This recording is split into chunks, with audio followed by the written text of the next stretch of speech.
आज गोंदवली बुद्रुक येथे एक पुशेसावळीमध्ये हेल्पर काम करणारा एक मजूर मोटरसायकलवर जात असताना घसरून पडल्यानंतर आमच्या गोंदवलीतील काही ग्रामस्थ आम्ही सर्व लोक त्या घटनास्थळी पोहोचलो। आम्ही 108 नंबरला फोन करून संबंधित ॲम्ब्युलन्सला लवकर यावे म्हणून विनंती केली।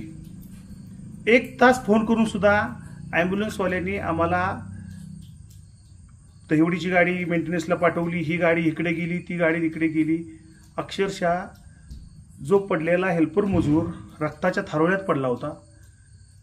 अक्षरशः आम्ही वाट बघून आम्ही एक खाजगी गाडी बोलवून त्याला गाडीमध्ये घालून आम्ही आता त्याला दहिवडी ग्रामीण रुग्णालयामध्ये नेलेला आहे। आम्हाला एकाच गोष्टीची वाईट वाटते की 1 तास जरी आम्ही सर्व गोंदवली ग्रामस्थांनी आम्ही सर्वांनी फोन करून जर ॲम्ब्युलन्स येत नसेल तर ही गोष्ट आम्ही कदापि सहन करणार नाही। आचारसंहिता आहे म्हणून फक्त शांत आहे। ह्यांच्यामध्ये सुधारणा नाही झाल्या तर आचारसंहिता झाल्या तीव्र पद्धतीचं आम्ही आंदोलन 108 ॲम्ब्युलन्स संबंधी करणार आहोत। जय हिंद, जय महाराष्ट्र।